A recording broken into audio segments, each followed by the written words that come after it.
Let's go.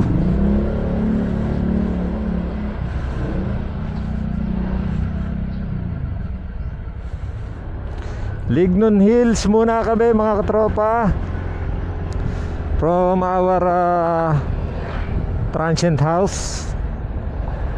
Nakalimutan ko yung pangalan ng transient house, pero mamaya ay ilalagay ko doon sa description box nitong ating video.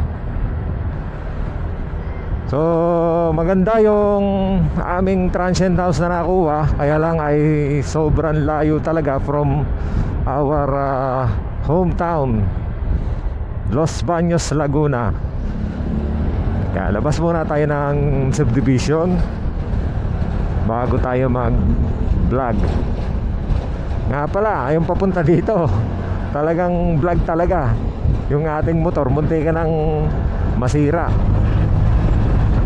Dito sa Albay maganda na yung daan, pero nung pagpasok talaga sa Bicol, talagang parang minana niya yung sungit ng kalsada. Dito, yun. Oy, mga tropa, oh. Area pa lang napupuntahan natin. Hindi pare, Lignon Hills daw. Ano ka ba? Hindi natin alam. First time natin dito kasi first time. Yun, yuhuu. Mukhang hindi tayo makakapagpalipad tayo dito kasi meron daw airport. Wow, yan ma, ano mo, i-video mo. Gusto mo ulitin natin, bibidyo mong ganon? Ha?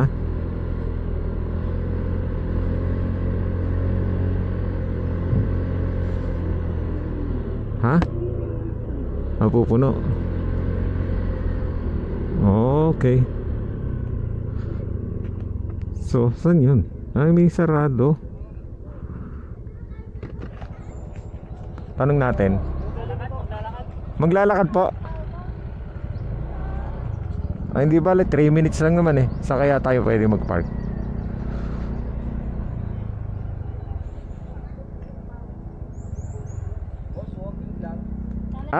Papasok po dito, walk na lang po. Opo. Saan po kaya pwedeng mag-park? Dito po. Sige po.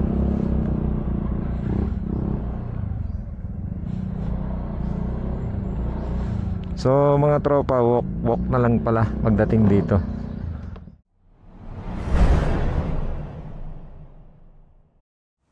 Okay, let's go ulit.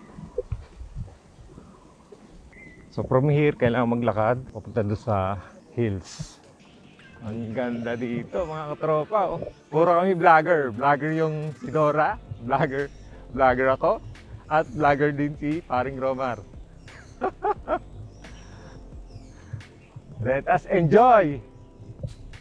Nalaglag yung Insta360 ko. Mabuti na lang may cover mga katropa. Yung lens, kung hindi, patay talaga. Ito naman kay Dora, nasira yung yung tripod mount. Pero hindi bale. Let's continue the journey. Oh, mataas pa rin yung lalakarin dito mga tropa.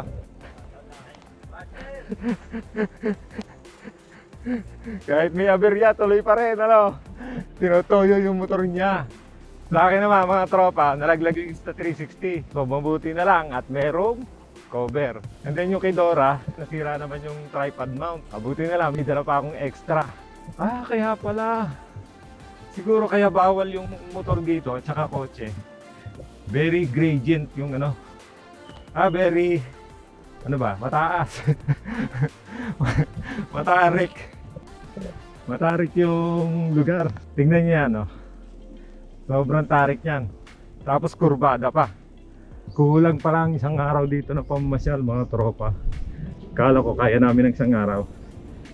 Kaya naman kami, nagpabook ng 2 nights and 1 day lang yung pamamasyal. So kulang. Paggabi, nakarating kami doon sa transient house namin. Yung inuupahan namin na transient house is alas 12 na. 5 minutes before 12. Pero sa relo ko dito alas 12 na. Pero exciting yung aming journey from Los Baños, Laguna. So inabot kami ng almost 18 hours na pagmumotor. So kasama dun yung mga stopover. Siyempre kailangan mo kumain, kailangan mong uminom, kailangan mo mag-refresh kasi inaantok ka na sa biyahe, kailangan mo magkape, kailangan mong kumain. Mga turista.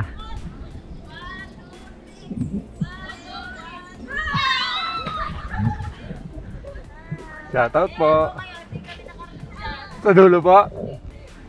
Sige po, ingat po. Masaya, di ba? Kahit mahirap yung yung journey namin dito.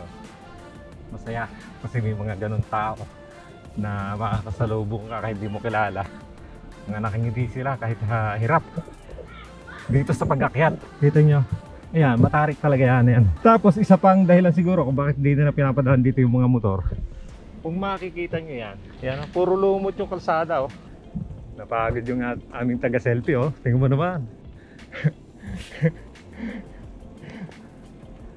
Oh my God! Sobrang tarik nitong isang to. Mas matarik to kumpara sa mga dinaanan natin. Parang ganito yung dinaanan natin kanina, ay kagabi. Diba? O mas matarik to, no? Ano may sa susunod na pasyalan, magbabaw na tayo ng tubig. Mauubos yung tubig mo dito sa katawan.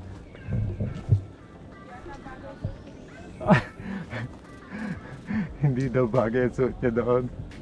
Pang sosyal tapos bundok yung binuntahan.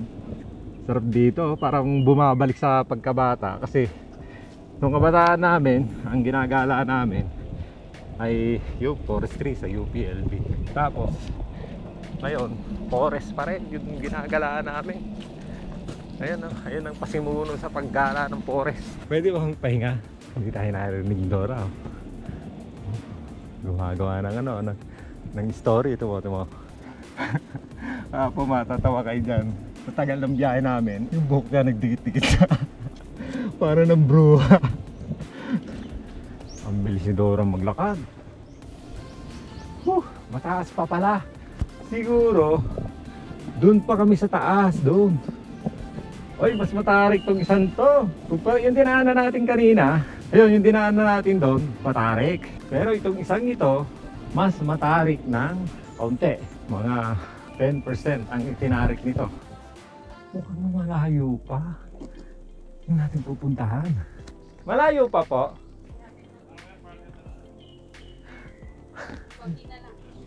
Mga 100 meter na lang po.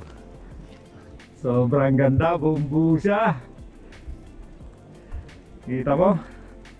Sulit yung ating punta dito. Dito, mga tropa, walang entrance fee. Wala kaming biyaran doon sa baba. Buong buo siya mga tropa. Look at that. 1, 2, 3. Isa pa. Okay ha? Okay. 1, 2, 3. Isa pa, paganto.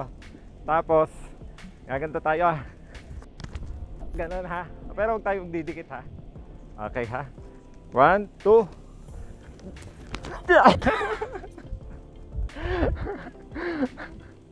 Okay na, picture. Ganito may isang mong kamay dali. Tuwid mo. Let's move to the nearest. Dun sa walang poste. Let's move to the nearest. Yung baka tinatawag si Romar. Sabi pare, sabi niya na. So ito mga katropa yung Lignon Hills. Ayan kung makikita nyo dito. Ang mayon ay buong nagpakita sa atin. At talagang napakaswerte natin sa kabila ng paghihirap ng pagpunta rito. At sa mga aberya na nangyari sa aming mga camera. Oo nga mabait yung baka. So baby pa siya baby. Hindi, ganyan mo sa ulo yung himasin. Parang yun sa aso. Oo nga. Mabait nga siya. Alam nyo kung bakit nahawakan. Magkapatid yung dalawang yan. Dating baka to. Nawawala akong kakambahan. Dating baka yan. Namin na isa sa hindi namin nagkakakilala. Mukhang napabayaan na to mga katropa. Dito kita nyo yung kabuuan ng Legazpi City. Ito pala yung runway mga katropa. Ewan ko kung kita nyo ha. Pero yung parang highway na yan na walang dumadaan, runway daw yan ng airplano dati. Ha?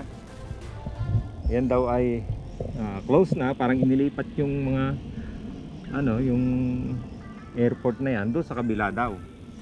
Ito yung pinaka top of the hill. Yan. Itong area na to, yan, makikita nyo ay sira na. O talagang sira na pala. Pero dito siguro yung pinakitang-kita mo yung kabuuan ng Albay.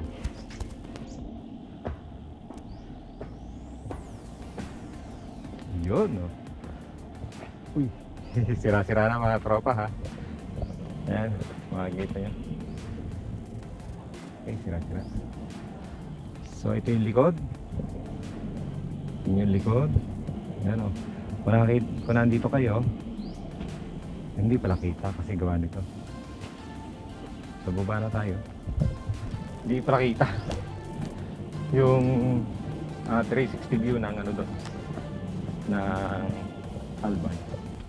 Ito mga relaxing na sa akin. Para sa akin, no, yung mga ganyang gubat-gubat. Basta wala ng mga wild animals. GoPro, dyan ka muna, wag kang aalis. Then picture natin si Dora ng isa yung maganda-gandang. Okay, Dalagang Magayon, take 1. 1, 2, 3. Ang sarap dito mga katropa, palibasa. Ito ay pinagmamalaki natin si Dalagang Magayon. Nagpakita ng buo sa atin. Kagabi, sobrang umulan at pinagbigyan yung ating kahilingan na magpakita yung pinakamagandang Dalagang Magayon sa buong mundo. Mas maganda pa to kay Mount Fuji. So dito hindi na tayo nagpalipad ng drone dahil kita nyo naman yung runway. I am law-abiding citizen. So mga tropa, kami ngayon ay pababa na ng Lignon Hill. Ito yung prinsipe na hinihintay ni Dalagang Magayon nung araw. Ayan, may alamat. Ayun yung prinsipe dati. Ayan. Dati yun. Simula nung nag-taxi. Kasi tara, iwanan na natin at baka pumutok yan si Dalagang Magayon. Magaling. Baka makita ka sa mamaloob. So ayan mga katropa, sobrang tarik niyan. Ayan. So dito sa Lignon Hill, ang masasabi ko lang is maganda. Tapos yun nga, bihira yun napunta ngayong tanghali kasi bundok to. Tapos siyempre pag bundok malapit sa araw, pero malamig yung area kasi puro puno. Dahil siya ay puro puno, malilong siya. Yun lang ang masasabi ko dito sa Lignon Hill. So ito yung pababa ng Lignon Hill. Tapos ito yung runway. Close na raw yan yung runway na yan. Kaya wala na siya na aeroplano. Yung mga gantong pagkatanghali kayo mamamasyal mga tropa, yung mga gantong place, medyo hindi masyadong ramdam yung init kasi ito mamihangin. Although ako kalbo, hindi mo makitang lumilipad yung aking hair. Pero yung kasama ko doon sa likod, makikita niyo yung hair. Nakatago. Yung isa kalbo din yun nasa likod din. So yung kung makikita nyo, napakatarig nito. Tapos ito ay lumot-lumot yung kalsada. Kaya naman siguro pinagbabawal din nila pumasok dito yung motor at saka mga sasakyan. So yun lang mga katropa ang tungkol dito sa Lignon Hill. At maraming salamat sa pagsama sa aking munting channel. Ito nga pala, shoutout nga pala sa kaibigan ko na sumama sa aking kalokohan. At yun sa aking commander na si Commander Dora. Shoutout Dora. Shout out Romsky.